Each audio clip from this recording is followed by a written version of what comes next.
नयाँ नागरिकता लिएपछि रवि लामिछाने गृहमन्त्रीमा फर्कने तयारीमा। एमाले अध्यक्ष केपी शर्मा ओली र प्रधानमन्त्री प्रचण्डबीच सहमति भने हुन बाँकी। गृह मन्त्रालयमा आफ्नो पार्टीको दाबी रहने राष्ट्रिय स्वतन्त्र पार्टीको भनाई। गृहमन्त्री को हो भन्दा प्रधानमन्त्री प्रचण्ड भन्छन्, बनाएपछि थाहा हुन्छ। काठमाडौँका मेयर बालिन शाहले भेटे प्रधानमन्त्री पुष्पकमल दाहाल प्रचण्डलाई। के भयो कुराकानी, यसको बारेमा पुरै जानकारी। नेपालमा नयाँ राष्ट्रपति चुनिने फागुनको 13 गते उम्मेदवारी दर्ता, 25 गते चुनाव हुँदै नयाँ राष्ट्रपति चुनिने कार्यतालिका सार्वजनिक भएसँगै पुराना राष्ट्रपतिको व्यवस्थापनमा सरकारको तयारी। सरकारले राष्ट्रपति विद्यादेवी भण्डारीका लागि निवास निर्माण गरिदिने तयारी। सरकारद्वारा योजना आयोगमा 3 जना सदस्य नियुक्त। सरकारले सूचना वर्गीकरणका लागि तयार पारेको प्रस्ताव स्थगन गर्ने। नेपाली कांग्रेसका सभापति शेरबहादुर देउबा र ओलीसँग अमेरिकी उपमन्त्री न्युल्यान्डको भेट। गृहमन्त्री कसलाई बनाउने भन्ने जिम्मा प्रधानमन्त्रीको रहेको नेकपा माओवादी केन्द्रका उपाध्यक्ष कृष्ण बहादुर महराको टिप्पणी। नेताहरूको कार्यविभाजनमा कुरा नमिल्दा माओवादीको स्थायी कमिटीको बैठक सर्यो। कांग्रेसले राष्ट्रपतिमा दाबी गर्ने भए आफूलाई सत्तापक्ष घोषणा गर्नुपर्ने नेकपा एमालेका महासचिव शङ्कर पोखरेलको भनाई। नेपाल र अमेरिका बीचको सम्बन्ध थप सुमधुर बनाउने अमेरिकी उपमन्त्री न्युल्यान्डको दाबी। अस्ट्रेलियाको सियार केन्द्रमा वृद्धलाई थप्पड हानेको आरोपमा नेपाली नर्स पक्राउ परेकी पाण्डेलाई आउँदो मार्चमा सजाय सुनाइने। पोखरामा जलेर घाइते भएकी महिलाको उपचारका क्रममा ज्यान गयो। अर्का 1 जना घाइतेको उपचार हुँदै भारतले ब्यारेजको ढोका खोल्दा महाकालीमा फँसेका मजदुरहरूको उद्धार। 259 वटा लाइसेन्स निलम्बनका लागि यातायात व्यवस्था विभाग पठाइयो। एउटै चालक 36 पटकसम्म कारबाहीमा परेको तथ्याङ्क। पासपोर्टका लागि 1 महिनाको अग्रिम अनलाइन आवेदनको व्यवस्था।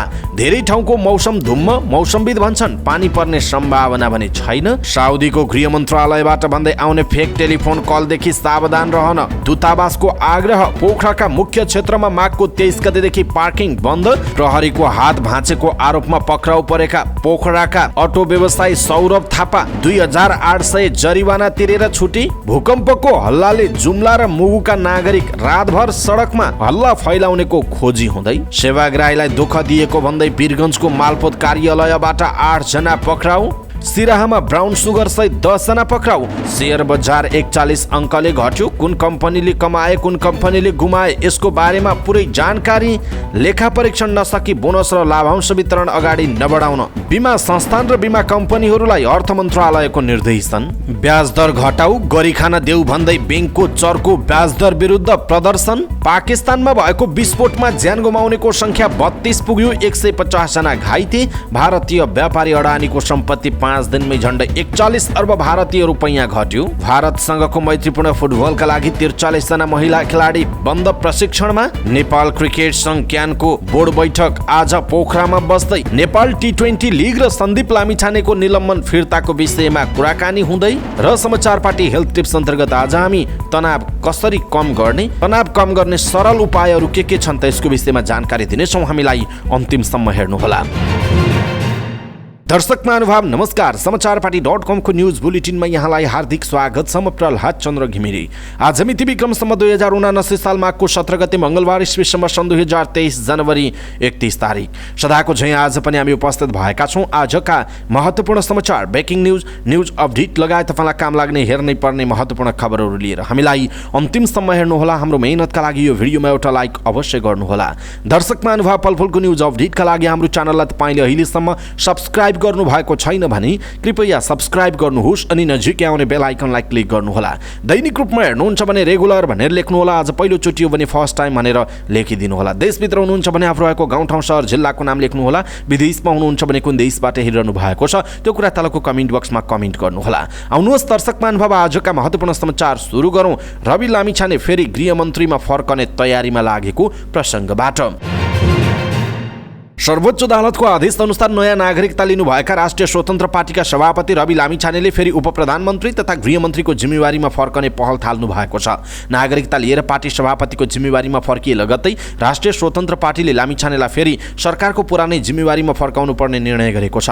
उहाँलाई तत्कालै सरकारको पुरानै जिम्मेवारीमा फर्काउने या नफर्काउने विषयमा प्रधानमन्त्री पुष्पकमल दाहाल प्रचण्ड र एमाले अध्यक्ष केपी शर्मा ओली बीच कुराकानी भए पनि निर्णय भइसकेको छैन। शुक्रबार सर्वोच्च अदालतले पुरानो नागरिकतालाई मान्यता नदिए दिएपछि लामिछानेले काठमाडौँ जिल्ला प्रशासनबाट आइतबार नागरिकता लिइसक्नु भएको छ। नयाँ नागरिकता लिएर पार्टी सभापतिको जिम्मेवारीमा फर्किए लगत्तै आइतबार बालुवाटार पुग्नुभएका लामिछानेले आफूलाई पुनर्बहाली गर्न प्रधानमन्त्रीसँग प्रस्ताव गर्नुभएको थियो। तर नागरिकताको मुद्दा सल्टिए पनि पुरानै नागरिकताका आधारमा राहदानी लिएको बारे लामिछानेमाथि प्रहरी अनुसन्धान कायमै छ। लामिछानेले नयाँ नागरिकता लिएसँगै राहदानी विभाग पुगेर पुरानो नागरिकताका आधारमा लिएको राहदानी फिर्ता गरिसक्नु भएको छ।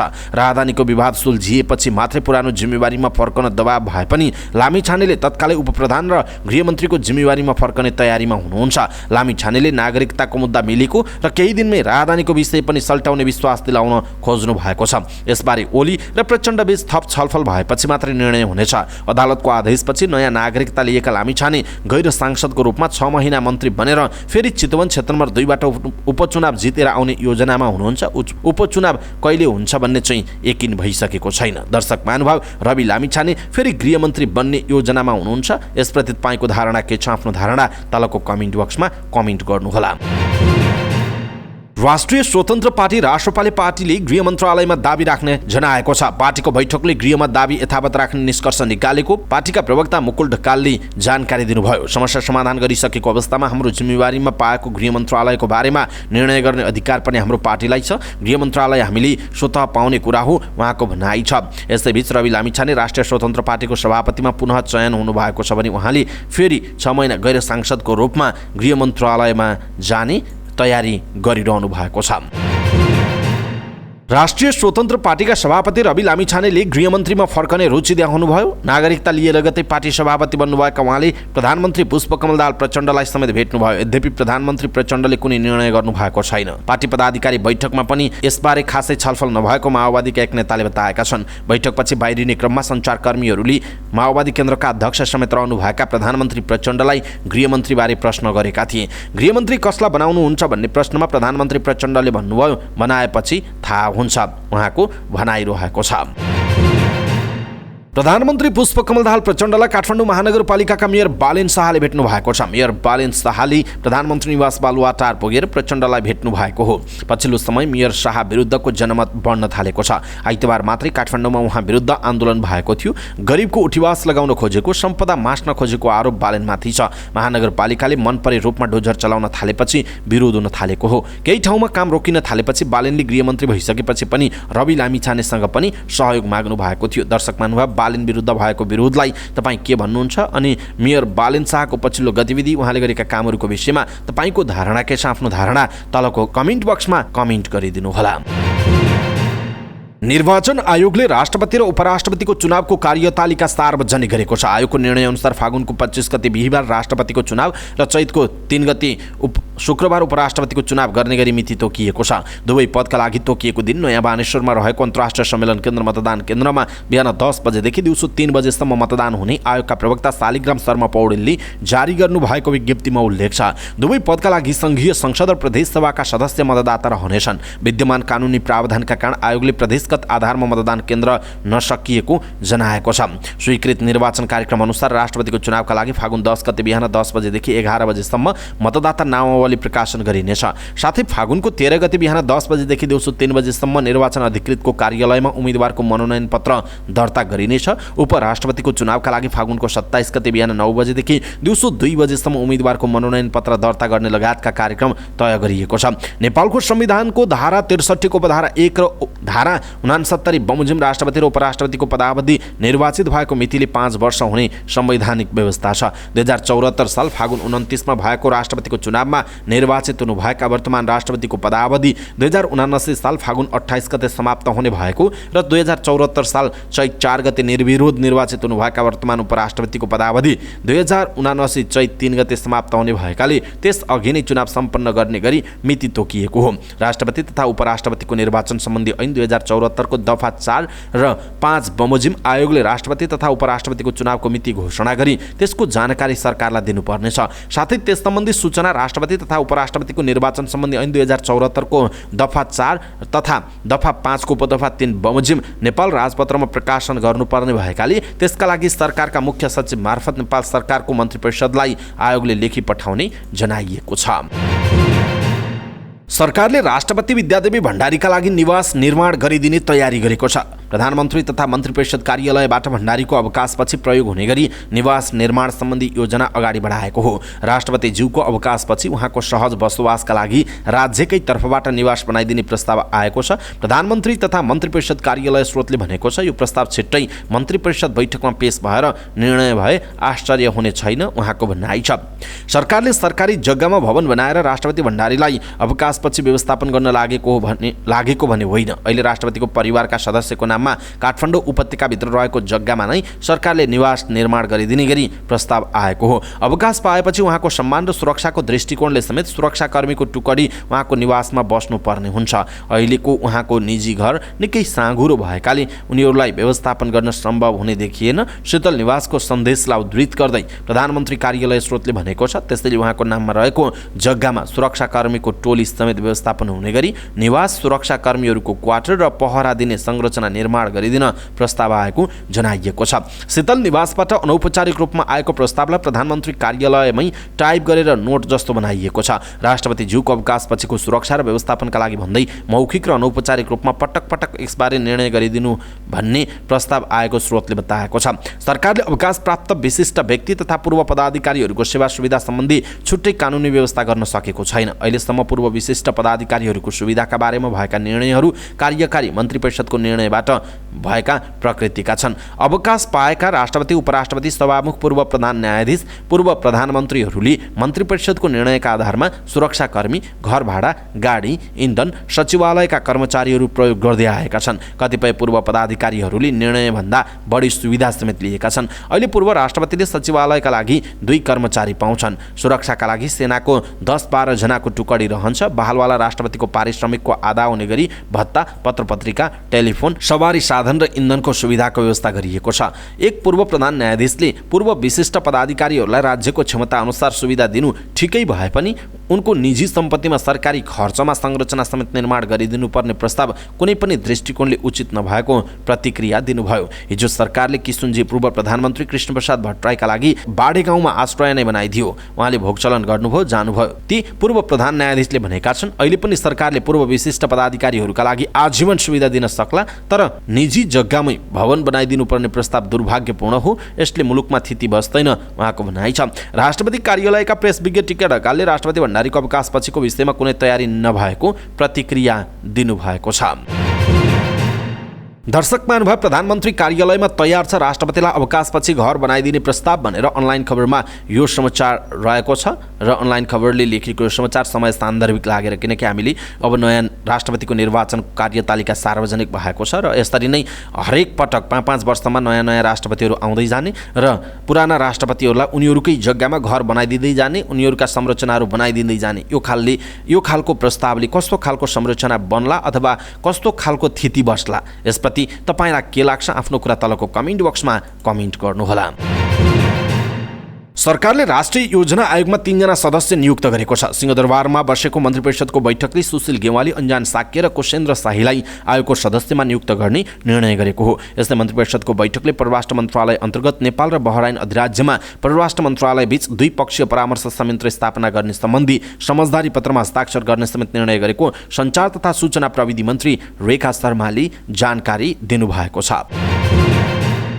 सरकारले सूचना वर्गीकरणका लागि तयार पारेको प्रस्ताव स्थगन गर्ने भएको छ। मुख्य सचिव शंकर दास बैरागीको नेतृत्वमा रहेको सूचना वर्गीकरण समितिले 87 प्रकारका नीतिगत विषय गोप्य राख्ने गरी गरेको सूचनाको वर्गीकरणको निर्णय तत्काल कार्यान्वयन नहुने भएको छ। सूचनाको वर्गीकरण गर्दा कतिपय नीतिगत विषयलाई पनि गोप्य सूचनामा वर्गीकरण गरेको भन्दै विरोध सुरु भएको थियो। छलफलका क्रममा सूचना वर्गीकरण गर्दा नेपालको संविधान र सूचनाको हक सम्बन्धी प्रचलित कानुनको प्रतिकूल हुन नहुने र वास्तविक सूचना प्रवाहित गर्दा राजनीतिक प्रणाली र लोकतन्त्र बलियो हुनेमा सरोकार पक्षले सरकारको ध्यान आकर्षण गराएका थिए।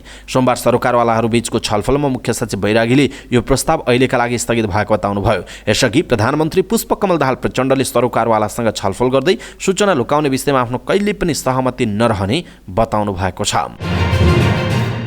पूर्व प्रधानमन्त्रीहरू नेपाली कांग्रेसका सभापति शेरबहादुर देउबा र नेकपा एमालेका अध्यक्ष केपी शर्मा ओलीसँग अमेरिकाका राजनीतिक मामिला सम्बन्धी उपविदेश मन्त्री भिक्टोरिया नुल्यान्डले भेटवार्ता गर्नुभएको छ। पार्टीको संसदीय दलको कार्यालयमा भएको छुट्टा छुट्टै भेटमा द्विपक्षीय सम्बन्ध, लोकतन्त्र, विकास र सुशासनमा प्राप्त सहयोग अझ सुदृढ बनाउने विषयमा छलफल भएको हो। यसअघि अमेरिकी उपमन्त्री नुल्यान्डले प्रधानमन्त्री पुष्पकमल दाहाल प्रचण्डसँग प्रधानमन्त्री निवास बालुवाटार पुगेर भेट गर्नु भएको थियो। उहाँहरू बीच द्विपक्षीय साझेदारी तथा आपसी हितका विषयमा छलफल भएको प्रधानमन्त्रीको सचिवालयले जानकारी दिएको छ। अमेरिकी उपविदेश मन्त्री नुल्यान्ड 2 दिने नेपाल भ्रमणका लागि आइतबार काठमाडौँ आउनु भएको हो। नेकपा माओवादी केन्द्रका उपाध्यक्ष कृष्णबहादुर महराले गृहमन्त्री कसलाई बनाउने भन्ने कुराको टुङ्गो लगाउने जिम्मेवारी प्रधानमन्त्री पुष्पकमल दाहाल प्रचण्डलाई भएको बताउनुभयो। पार्टी पदाधिकारी बैठकपछि सञ्चारकर्मीले राखेको जिज्ञासाको जवाफ दिने क्रममा उपाध्यक्ष महराले गृहमन्त्रीबारे प्रधानमन्त्रीले निर्णय गर्ने विषय भएकाले त्यसलाई पार्टीभित्र प्रवेश नै नगराइएको जिकिर समेत गराउनुभयो। उहाँले भन्नुभयो, गृहमन्त्रीको विषयमा प्रवेश नै गरिएन, यो विषय सरकारको विषय हो, गृहमन्त्री को हुन्छ को हुन्न भन्ने कुरा प्रधानमन्त्रीले टुङ्गो लगाउने कुरा हो उहाँको भनाइ छ। सर्वोच्च अदालतले आदेश दिएपछि गएको शुक्रबार उपप्रधान तथा गृहमन्त्री रवि लामिछानेले आफ्नो पद गुमाउनु भएको थियो। यद्यपि राष्ट्रिय स्वतन्त्र पार्टीको सभापति उहाँ नयाँ नागरिकता लिइसके पछाडि सभापति कायम भइसक्नु भएको छ भने गृहमन्त्रीमा पनि गैर सांसदको हकमा 6 महिना गृहमन्त्रीको रूपमा फर्कन रविले लबिङ गरिरहनु भएको छ। सत्तारूढ नेकपा माओवादी केन्द्रको स्थायी कमिटीको बैठक सरेको छ। पार्टीको केन्द्रीय कार्यालय प्यारिस टाढामा सोमबार बोलाइएको पदाधिकारी बैठकमा नेताहरूको कार्य विभाजनको विषयमा कुरा नमिलेपछि माघ 17 गतेका लागि सारिएको स्थायी समितिको बैठक माघ 18 गतेका लागि बोलाउने निर्णय भएको हो। पार्टीको संगठन सम्बन्धी गृह कार्य नसकिएकाले मंगलबार पनि पदाधिकारी बैठक बसेर आवश्यक निर्णय गरी स्थायी समितिको बैठक बुधबारका लागि सार्ने निर्णय गरिएको उपाध्यक्ष कृष्णबहादुर महराले बताउनुभयो। नेकपा माओवादी केन्द्रको जारी स्थायी समिति बैठकमा नेताहरूको कार्य विभाजन सम्बन्धी प्रस्ताव तयार पार्न महासचिव देवप्रसाद गुरुङ नेतृत्वको कार्यदल बनेको थियो।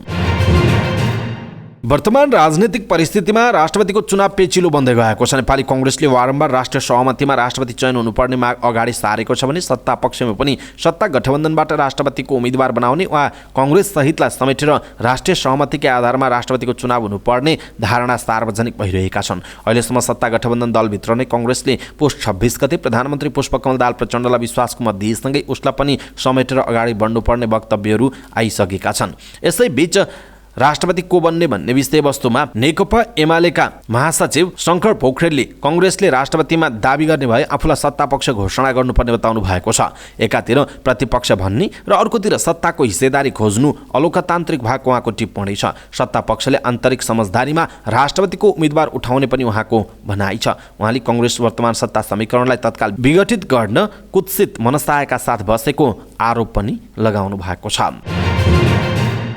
2 दिने नेपाल भ्रमणमा रहनुभएकी अमेरिकी उपविदेश मन्त्री भिक्टोरिया नुल्यान्डले नेपाल र अमेरिका बीचको सम्बन्ध र सहकार्यलाई थप अगाडि बढाउने बताउनुभयो। ललितपुरमा पत्रकार सम्मेलन गरी उपमन्त्री नुल्यान्डले नेपालको आर्थिक विकासमा अमेरिकाले मिलेनियम च्यालेन्ज कर्पोरेसन MCC परियोजना मार्फत सहयोग गरिरहेको पनि बताउनुभयो। उहाँले अमेरिकाले नेपालको स्वास्थ्य, शिक्षा, साइबर अपराधका क्षेत्रमा भइरहेको अपराधलाई रोक्न नयाँ प्रविधिमा सहयोग गर्ने विषयमा आउँदा दिनमा झनै सशक्त बनाउँदै जाने प्रतिबद्धता व्यक्त गर्नुभयो। नेपाललाई अमेरिकाले बहुपक्षीय सहयोग गरिरहेको भन्दै उपमन्त्री नुल्यान्डले आउँदा दिनमा पनि आपसी हितका विषयमा निरन्तरता दिने प्रतिबद्धता व्यक्त गर्नुभयो। वृद्धमाथि हातपात गरेको आरोपमा अस्ट्रेलियामा एकजना नेपाली नर्स पक्राउ परेकी छिन्। एपिङ शहरको वृद्धको हेरचाह गर्ने एक केन्द्रमा नर्सिङ सहायकका रूपमा कार्यरत अस्मिता पाण्डेलाई वृद्धमाथि हातपात गरेको आरोपमा प्रहरीले पक्राउ गरेको हो। नेपालबाट वर्किङ भिसामा गएकी पाण्डेले वृद्ध बिरामीहरूलाई थप्पड हानेको स्वीकार गरेको 9 न्युजले जनाएको छ। पाण्डेले वृद्धलाई हातपात गरेको उजुरी उनकै सहकर्मीले गरेपछि केही दिन अघि पक्राउ गरिएको हो। पाण्डेले कुटपिट गरेका मध्ये 95 वर्षकी डिमेन्सिया नामकी पीडित वृद्धाकी छोरीले राम्रो हेरचाह हुन्छ भन्ने आशामा छोडिएका अभिभावकमाथि दुर्व्यवहार हुनु निकै दुःखदायी भएको बताएको खबरमा उल्लेख छ। पक्राउ परेकी पाण्डेलाई आउँदो मार्चमा सजाय सुनाइनेछ। उनलाई स्वास्थ्य सेवामा काम गर्न प्रतिबन्ध लगाइएको छ।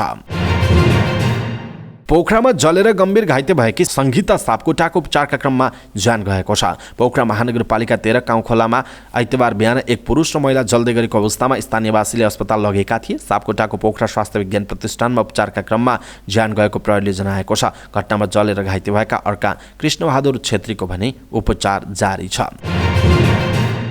प्रहरीले महाकाली नदीमा फँसेका 20 जना मजदुरको उद्धार गरेको छ। सोमबार भीमदत्त नगरपालिका 11 भुजेला महाकाली नदीमा फँसेका मजदुरको उद्धार गरिएको हो। पूर्व जानकारी बिना शारदा ब्यारेज बनवास्ता पुलका ढोका खोल्दा महाकाली नदीको बहाव बढी महाकाली नदीबाट बालुवा गिट्टी ल्याउँदै गरेका ट्र्याक्टर सहितका मजदुरहरू नदीको बीच भागमा डुबेका थिए। 8 जना ट्र्याक्टर चालक सहित 20 जना मजदुर महाकाली नदीमा डुबेको खबर पाएपछि सकुशल उद्धार गरिएको जिल्ला प्रहरी कार्यालय कञ्चनपुरका प्रहरी नायब उपरीक्षक चक्रबहादुर शाहले जानकारी दिनुभएको छ।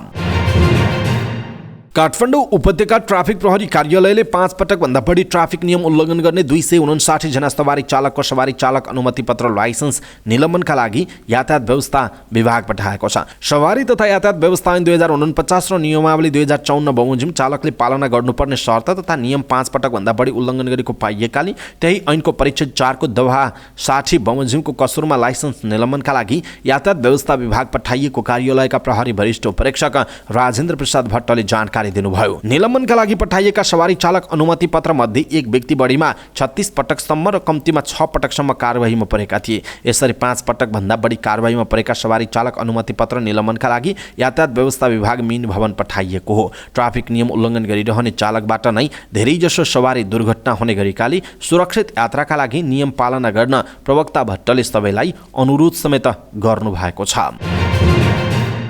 राहदानी विभागले सेवा सहज बनाउन भन्दै 1 महिनाको अग्रिम अनलाइन आवेदन अर्थात् प्री इनरोलमेन्टको व्यवस्था गरेको छ। विभागका अनुसार सोमबारदेखि दैनिक 1500 का दरले 1 महिनाको प्री इनरोलमेन्ट हुनेछ। अहिलेसम्म 2 देखि 3 दिनको मात्र प्री इनरोलमेन्टको व्यवस्था रहेकोमा अब 1 महिनाको गर्न लागिएको विभागले जनाएको छ। 2-3 दिनको मात्र अग्रिम आवेदन हुँदा सेवाग्राहीलाई झन्झट भएको गुनासो आएपछि विभागले 1 महिनाको योजना ल्याएको हो। यो व्यवस्थाबाट सेवाग्राहीले अहिले भोगिरहेको शास्ति र झन्झट कम हुने विभागले जनाएको छ। विभागका अनुसार 16 गते प्री इनरोलमेन्ट गर्दा फागुन 15 गतेसम्म समय पाइने जनाइएको छ। काठमाडौँ उपत्यका सहित देशका धेरै ठाउँको मौसम आंशिकदेखि सामान्य बदली भएको छ। काठमाडौँ र आसपासको आकाशमा बिहानैदेखि डम्म बादल लागेको छ। पश्चिमी न्यूनचापीय प्रणालीको प्रभावका कारण काठमाडौँ सहित धेरै ठाउँमा बादल लागेको मौसमविद बिनु महर्जनले जानकारी दिनुभएको छ। बादल लागे पनि पानी पर्ने सम्भावना पनि नरहेको उहाँको भनाइरहेको छ। केही दिन अघि पश्चिमी न्यूनचापीय प्रणालीकै कारण सुदूरपश्चिम कर्णाली र लुम्बिनी प्रदेशका केही ठाउँमा पानी परेको थियो। सुदूरपश्चिम र कर्णालीमा हल्का वर्षाको अनुमान गरिए पनि पश्चिमी न्यूनचापीय प्रणाली खासै सक्रिय नभएकाले सम्भावना कम रहेको जनाइएको छ। सुदूरपश्चिम र कर्णाली प्रदेशका उच्च पहाडी र हिमाली जिल्लामा हल्का हिमपात हुने मौसमविदहरूले बताएका छन्। यसपालिको हिउँदमा सुदूरपश्चिम कर्णाली र लुम्बिनी प्रदेशका केही ठाउँमा वर्षा भए पनि अन्य क्षेत्रमा अहिलेसम्म पानी परेको छैन। यसले गर्दा प्रदूषणसँगै सुक्खापन बढ्दै गएको छ भने खडेरी र आगलागीको जोखिम बढिरहेको छ। साउदीको गृह मन्त्रालयबाट भन्दै आउने फेक टेलिफोन कलदेखि सावधान रहन त्यहाँ रहेको नेपाली दूतावासले आग्रह गरेको छ। विगत केही समयदेखि साउदी अरबका मोबाइल नम्बर प्रयोग गरी त्यहाँको गृह मन्त्रालयबाट भन्दै त्यहाँ कार्यरत नेपालीहरूलाई पनि त्यस्तो कल आउने क्रम बढेको छ। उनीहरूले फोन गरेर बैंक खाता विवरण, इकामा नम्बर, अफसेट अकाउन्टको पासवर्ड, पिन नम्बर जस्ता गोप्य एवं महत्त्वपूर्ण व्यक्तिगत विवरण माग्ने र दिन आनाकारी गरेमा कानुनी कारबाही गर्ने धम्की समेत दिने गरेको जनाइएको छ। त्यसरी मागेका विवरण जसले दिए उनीहरूको बैंक खाताबाट सम्पूर्ण रकम चोरी भएको पाइएको दूतावासले जनाएको छ। यस्तो ठगी कार्यमा संलग्न व्यक्तिहरूले व्हाट्सएप लगायत अन्य माध्यमबाट पनि प्रलोभनजन्य मेसेजहरू पठाउने गरेका छन्। साउदीको गृह मन्त्रालय तथा अन्य निकायले डेटा अपडेट गर्नु पर्यो, व्यक्तिगत विवरण देऊ भनेर फोन गर्दैनन्। यदि त्यस्तो कुनै विवरण अपडेट गर्नु पर्यो भने पनि सम्बन्धित मोबाइल एप तथा आधिकारिक च्यानलबाट गर्न दूतावासले आग्रह गरेको छ।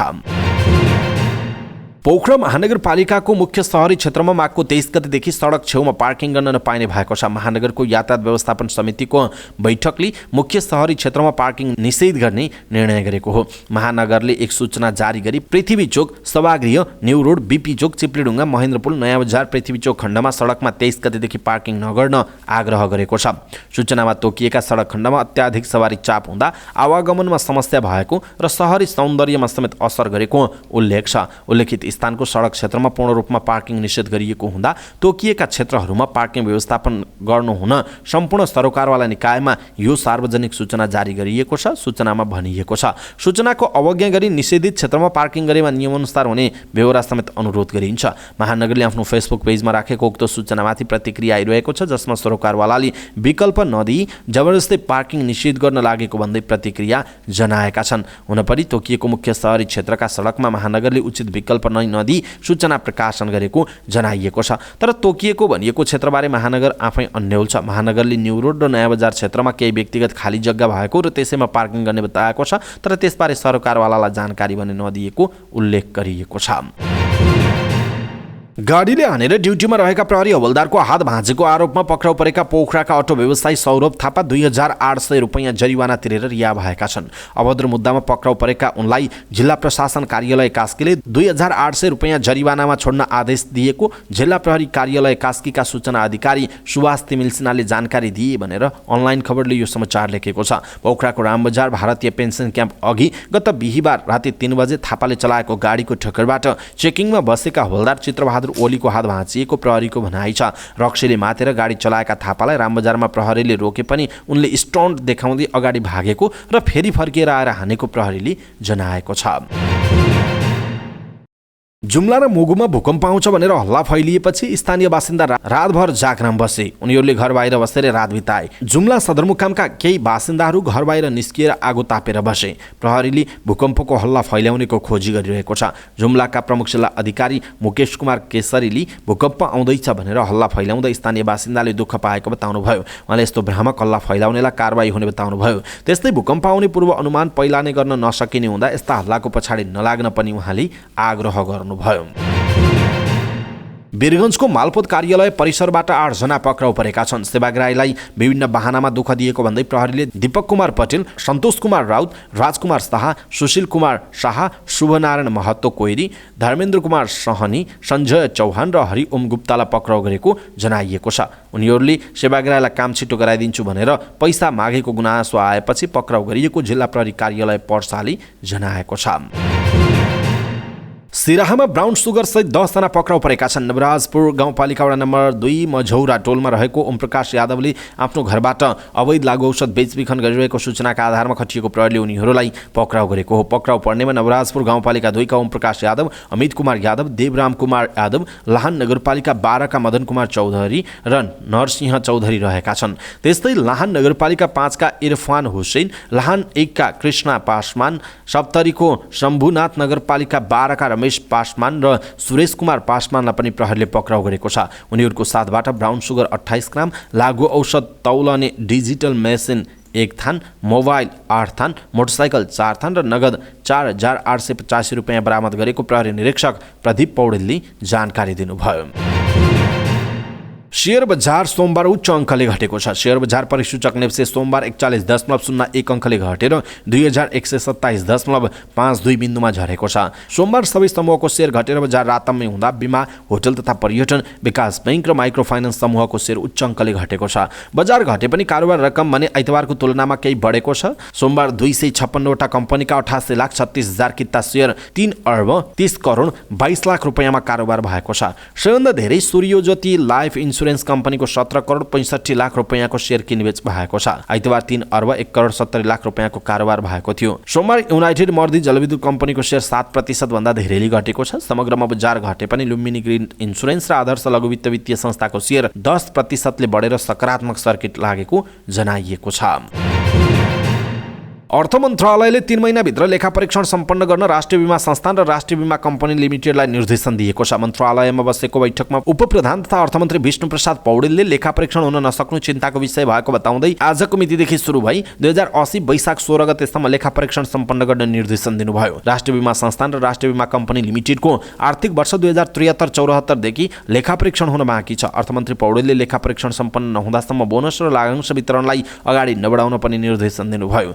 बैठकमा अर्थ मन्त्रालयका राजस्व सचिव डाक्टर रामप्रसाद घिमिरे, नेपाल बीमा प्राधिकरणका अध्यक्ष सूर्य प्रसाद सेलवाल, राष्ट्रिय बीमा संस्थानका प्रमुख प्रशासक कविराज पाठक, राष्ट्रिय बीमा कम्पनी लिमिटेडका प्रमुख कार्यकारी अधिकृत शेखर बराल लगायतको उपस्थिति रहेको थियो।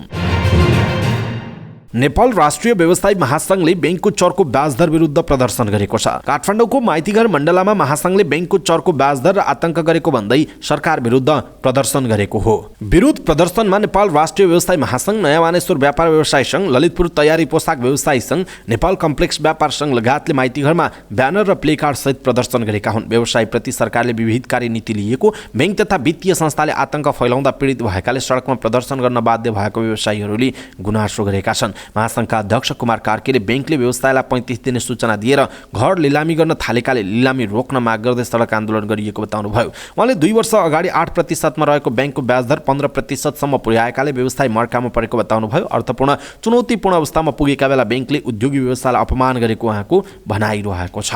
उनीहरूले बैंकको चर्को ब्याजदर विरुद्ध प्रदर्शन गर्दै ब्याजदर घटाऊ र गरी खान देऊ भन्दै विभिन्न नाराहरू लेखिएका प्लेकार्ड समेत प्रदर्शन गरेका थिए। पाकिस्तानको पेशावर शहरमा एक मस्जिदमा बम विस्फोटमा परेर ज्यान गुमाउनेको संख्या 32 पुगेको छ। विस्फोटमा 150 जना भन्दा धेरै घाइते भएको बीबीसीले उल्लेख गरेको छ। स्थानीय समय अनुसार सोमबार दिउँसो 1:30 बजेतिर मस्जिदमा मानिसहरू भरिभराउ रहेका बेला विस्फोट भएको हो। ज्यान गुमाउनेमा केही प्रहरी समेत रहेको उल्लेख छ। विस्फोटका कारण भवनको एउटा भाग ध्वस्त भएको र मानिसहरू भग्नावशेषमा पुरिएको हुन सक्ने अधिकारीहरूले आशंका व्यक्त गरेका छन्। घाइतेहरूलाई स्थानीय अस्पतालमा लगिएको छ। पाकिस्तानका विदेश मन्त्री बिलावल भुट्टो जरदारीले आक्रमणको निन्दा गर्दै आतंकवाद र यसका सहयोगीहरूलाई कडाइका साथ कारवाही गर्ने बताएका छन्। घटनाको जिम्मा यो समाचार तयार पार्दासम्म कसैले पनि लिएको छैन। भारतीय व्यापारी गौतम अडानीले गएको 5 दिनमा झन्डै 41 खर्ब भारतीय रुपैयाँ गुमाएका छन्। अमेरिकी रिसर्च एजेन्सी हिन्डनबर्गको अनुसन्धान प्रतिवेदन सार्वजनिक भएको 5 दिनमा अडानीले 50 बिलियन अमेरिकी डलर अर्थात् 40 खर्ब 80 अर्ब भारतीय रुपैयाँभन्दा धेरै सम्पत्ति गुमाएको बीबीसीले जनाएको छ। अमेरिकाको हिन्डनबर्ग रिसर्चले कसरी विश्वको तेस्रो धनी व्यक्तिले कर्पोरेट इतिहासमा सबैभन्दा ठूलो ठगी गरे भन्ने शीर्षकमा गएको बुधबार एउटा अनुसन्धान प्रतिवेदन सार्वजनिक गरेको थियो। हिन्डनबर्गको रिसर्च बाहिर आएपछि विश्वको तेस्रो धनी व्यक्तिको रूपमा रहेका अडानी समूहको स्थान 9औं नम्बरमा झरेको छ। फोर्ब्सको तथ्याङ्क अनुसार सन् 2020 पछि अडानीको सम्पत्ति 81 बढेको थियो। हिन्डनबर्गले अडानी कम्पनीको शेयर मूल्य वास्तविकभन्दा 85% बढी भएको दावी गरेको छ।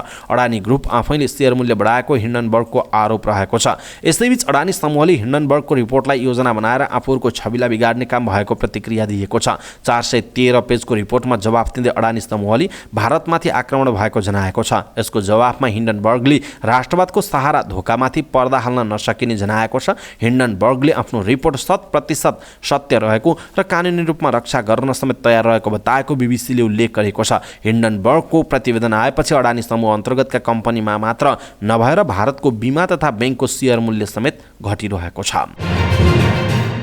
भारतसँगको मैत्रीपूर्ण फुटबलका लागि 43 जना महिला खेलाडी बन्द प्रशिक्षणमा परेका छन्। अखिल नेपाल फुटबल सङ्घ एन्फाले नेपाली राष्ट्रिय महिला फुटबल टोलीको बन्द प्रशिक्षणमा 43 खेलाडीलाई बोलाएको हो। नेपाली टोलीले भारतमा फेब्रुअरी 13 देखि 25 को बीचमा हुने मैत्रीपूर्ण खेल खेल्नेछ। राष्ट्रिय महिला टोलीको बन्द प्रशिक्षण आजदेखि एन्फा कम्प्लेक्समा सुरु हुनेछ। एन्फाले सोमबार अनन्त कुमार थापालाई महिला टिमको मुख्य प्रशिक्षक नियुक्त गरेको थियो। त्यस्तै गङ्गा गुरुङ सहायक प्रशिक्षकमा नियुक्त भएको जनाइएको छ। प्रारम्भिक टोलीमा अमिता कार्की, अमृता जयश्री, अनिता बस्नेत, अनिता केसी, अञ्जली वाइवा, अञ्जना राणा मगर, अञ्जिला तुम्बापु, अनुष्का शेर्पा, विमला विक, विमला चौधरी, चन्द्रा भण्डारी, दिपा नेउपाने, दिपा शाही, गङ्गा गुरुङ, घिम कुमारी गुरुङ, गीता राणा, हिमाली चौधरी, हिरा कुमारी भुजेल, कविता विक, कविता धिमाल, कुष्मा राई, कुसुम खतिवडा, मनिका कुश्वर, मञ्जली कुमारी योन्जन, मेनुका आले मगर, निर्मला विक, निशा थोकर, प्रीति राई, रश्मि कुमारी घिसिङ, रेखा पौडेल, रेणुका नगरकोटी, सविता राणा मगर, सावित्रा भण्डारी, समीक्षा घिमिरे, सञ्जु कुमाल, सपना राई, सरस्वती हमाल, सरस्वती इयर, सरो निम्बु, सृजना च्याम्जोङ, सृजना सिंह ठकुरी, सुनिता चौधरी र उषानाथ रहेको जनाइएको छ। बढ्दो विवादका बीच नेपाल क्रिकेट सङ्घ क्यानको कार्य समिति बोर्डको बैठक आज पोखरामा बस्दैछ। कार्य समितिका करिब 40%ले नेतृत्वको राजीनामा मागेको 2 दिनपछि बस्न लागेको बैठकका एजेन्डा अहिलेसम्म सार्वजनिक गरिएको छैन। तर एक सदस्यले दिएको जानकारी अनुसार नेपाल टी20 लिगको समीक्षा, सन्दीप लामिछानेलाई टिममा फर्काउने बारे निर्णय र नेपालमा प्रस्तावित एसियन प्रिमियर कप बारे बोर्ड बैठकमा छलफल हुने उल्लेख छ। खेलाडीको पारिश्रमिक श्रम स्वीकृति बिना विदेशी खेलाडीको सहभागिता र मुख्य साझेदार कम्पनी नै स्पट फिक्सिङमा संलग्न लगायतका कारणबाट चर्को विवादमा तानिएको नेपाल टी20 लिगको समीक्षा कार्य समिति बैठकको मुख्य एजेन्डा हुनेछ। नेपाल टी20 लिगको व्यापारिक र रणनीतिक साझेदारका रूपमा भित्राइएको विवादित भारतीय कम्पनी 7-3 स्पोर्ट्ससँगको सम्झौताको भविष्यबारे बोर्ड बैठकले निर्णय गरी आसन्न साधारण सभामा लैजाने तयारी भएको छ। क्यानले 7-3सँग अघिल्लो वर्षको फागुनमा 8 वर्षका लागि सम्झौता गरेको थियो। लाइसेन्स शुल्क बापत 8 वर्षमा 33 करोडको सम्झौता हुँदा पहिलो वर्ष 3 करोड 90 लाख रुपैयाँ क्यानले पाउनु पर्ने थियो। प्रतियोगिता अघि नै आउनुपर्ने रकम रकमको झण्डै आधा रकम अहिलेसम्म आएको छैन। पुसको 9 गतेदेखि 27 सम्म आयोजना भएको नेपाल T20 लिगमा 7-3 स्पोर्ट्सका प्रत्यक्ष संलग्नता रहेको नेपाल प्रहरीको केन्द्रीय अनुसन्धान ब्युरो CIB ले सार्वजनिक गरेको छ। यसो हुँदा क्यान नेतृत्वलाई सम्झौता रद्द गर्न दबाव बढेको छ। समाचार पार्टी न्युज बुलेटिनमा पालो भएको छ समाचार पार्टी हेल्थ टिप्स। आजको समाचार पार्टी हेल्थ टिप्समा हामीले यहाँहरूलाई तनाव कसरी कम गर्ने सरल विधिहरू के छन् भन्ने विषयवस्तुमा जानकारी दिनेछौँ। हामीलाई अन्तिमसम्म हेर्नुहोला। सबै नेपालीहरू माझ पुर्याउनका लागि यो हेल्थ टिप्स आफ्नो फेसबुक, ट्विटर लगायतका सामाजिक सञ्जालमा सेयर गर्न नबिर्सिनुहोला। भनिन्छ जन्मन साथ हामीलाई तनावले घेराहाल्छ, अर्थात् यो संसारमा कोही छैन त्यस्तो तनाव रहित। तनाव सबैलाई हुन्छ, बच्चा, किशोर, युवा, वयस्क, वृद्ध, सबैलाई, धनी, गरिब, दुर्गम, सुगम, होइन, शिक्षित, अशिक्षित, सबैलाई तनाव हुन्छ। तनाव भनेको एउटा मानसिक दबाव हो। हाम्रो काम, करियर, भविष्य सबैले यस किसिमको दबाव पैदा गर्छ। जबसम्म हाम्रो चेतना रहन्छ नि तबसम्म तनाव हुन्छ। तर तनाव हुँदैमा त्यसले आफूलाई नष्ट गर्छ त? प्रश्न भनेको यो हो। तनावले त्यस बेला मात्र हामीलाई पिरोल्छ जब यसको सही व्यवस्थापन गर्न सकिँदैन। तनाव व्यवस्थापन गर्ने कुरा हो, यो निर्मूल हुने कुरा हुँदै होइन। अर्थात् हाम्रो जीवनमा तनाव नै आउन नदिने भन्ने हुँदैन। तनाव आउँछ तर त्यसलाई सही ढङ्गले हामीले व्यवस्थापन गर्न सक्नुपर्छ। परिवार, आफन्तजन, साथीभाइ, समाज आदिको कारणले तनाव हुन सक्छ। आफ्नै व्यक्तिगत कारणले पनि तनाव हुन सक्छ। परिस्थितिको कारण तनाव हुन सक्छ, आउन सक्छ। असफलतामा तनाव हुन सक्छ, सफलतामा पनि तनाव हुन सक्छ कहिलेकाहीँ। तर तनावलाई लिने होइन, व्यवस्थापन गर्ने हो। तर कसरी? एकदम ठुलो प्रश्न चिन्ह छ। तनाव हुन्छ भनियो, यो स्वाभाविक हो, हरेक चिजमा तनाव आउँछ भनियो, तर यो व्यवस्थापन गर्ने कुरा हो पनि भनियो। तर कसरी भन्ने कुरा चाहिँ अत्यन्त महत्त्वपूर्ण कुरा हो। तनाव व्यवस्थापनको सूत्र। तनाव व्यवस्थापनका लागि कुनै औषधि सेवन गर्नु पर्दैन, शल्यक्रिया पनि गराउनु पर्दैन, यो मानसिक रूपले गर्न सकिन्छ। तनाव व्यवस्थापनका लागि यो कुरा सोच्न जरुरी छ कि संसारमा रहेका सबै चेतनशील प्राणीलाई तनाव हुन्छ। अर्को कुरा, तनाव आफैमा समाधान होइन, त्यसैले कुनै पनि कुरामा तनाव लिइरहनुको कुनै अर्थ छैन। जब परिस्थिति बस तनाव पैदा हुन्छ नि त्यसलाई बिर्सने प्रयत्न गर्नुपर्छ। यसका लागि मनपर्ने गेम खेल्न सकिन्छ, मनपर्ने पुस्तक पढ्न सकिन्छ, घुमफिर गर्न सकिन्छ, मिठो मसिनो खानेकुरा खान सकिन्छ। भनेको मतलब आफूलाई मनपर्ने खानेकुराहरू खान सकिन्छ।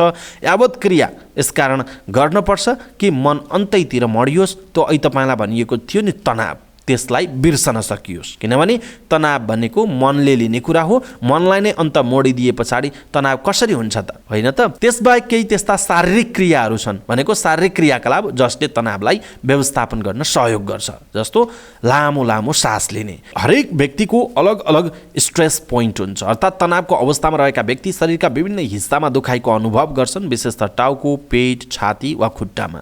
यस्तो भएमा लामो सास लिनुपर्छ र कल्पना गरौँ कि सो बाट वायुसँगै तनाव पनि शरीर छोडेर बाहिर जाँदैछ। यस कल्पनाका साथै श्वास नलीबाट गहिरो गहिरो गरी सास छोड्नुपर्छ। उदाहरणका लागि यदि स्ट्रेसले गर्दा टाउकोमा दुखाइ छ भने गहिरो सास लिनुहोस् र कल्पना गर्नुहोस् कि तपाईँको टाउकोमा अक्सिजन पुगिरहेको छ। केही सेकेन्ड रोकिएपछि कल्पना गरौँ कि टाउकोबाट वायुका साथ तनाव पनि बाहिर निस्कँदैछ। धेरै पटक यस्तो गर्दा तनाव स्वतः कम हुन्छ। अर्को हो एकान्तमा बस्ने। तनावग्रस्त हुँदा हल्ला खल्लाबाट टाढा एकान्तमा समय बिताउनु पनि प्रभावकारी हुन्छ। यो आफैसँग संवाद गर्ने समय हो जसमा सबै समस्याहरूलाई भुलेर आफैसँग मित्रवत व्यवहार गरिन्छ। आफैसँग बाचा गरौँ कि ती कुराहरूको बारेमा बिल्कुल सोच्ने छैन जुन तनावको कारण बनेका छन्, बल्कि ती कुराहरूको बारेमा सोचिन्छ जसले ओठमा मुस्कान ल्याउँछ। आफ्नो रुचिको काम गरौँ। आफ्नो मनपर्ने काम र सौखले व्यक्तिलाई तनाव मुक्त राख्न सहयोग गर्छ। चाहे बगैँचामा टहलिने होस्, पेन्टिङ गर्ने होस्, गार्डनिङ होस् वा म्युजिक। हेडफोन लगाएर म्युजिक सुन्दै तनाव भगाउन चाहने हो भने बिना शब्दको इन्स्ट्रुमेन्टल ट्र्याक सुनौ। लिरिक्सवाला गीत सकभर नसुनौ किनकि त्यसले मनलाई भावुक बनाउँछ। घरमा कुनै जनावर छ भने उसँग समय बिताएर मन हल्का पनि गर्न सकिन्छ। अर्को हो विशेष टिप्स। अक्सर मानिसहरू तनावका लागि परिस्थितिलाई दोष दिन्छन्। यसो भएन, उसो भएन, यस्तो भएको भए, उस्तो भएको भए, विभिन्न प्रश्नहरू हुन्छ। तर सत्य के हो भने परिस्थितिलाई नियन्त्रणमा लिन सम्भव छैन। हुने कुरा भइ नै हाल्यो। त्यसैले हरेक परिस्थितिमा मनलाई स्थिर र प्रसन्न राख्ने कोसिस गर्नुपर्छ। तनावको सामना गर्न महिलाहरू पुरुषभन्दा अगाडि हुन्छन्। त्यसकारण विशेष टिप्सहरू तपाईँले पनि ख्याल गर्नुपर्ने हुन्छ। अन्त्यमा जे जति कुराहरू भने पनि दुईटा कुरा गर्नुहोला। तनाव लिएर समस्या समाधान हुन्छ? प्रश्न सोधिरहेको छु मैले तपाईँलाई। तनाव लिएर तपाईँले जुन विषयमा तनाव लिनुभएको छ त्यसको समस्या समाधान हुन्छ?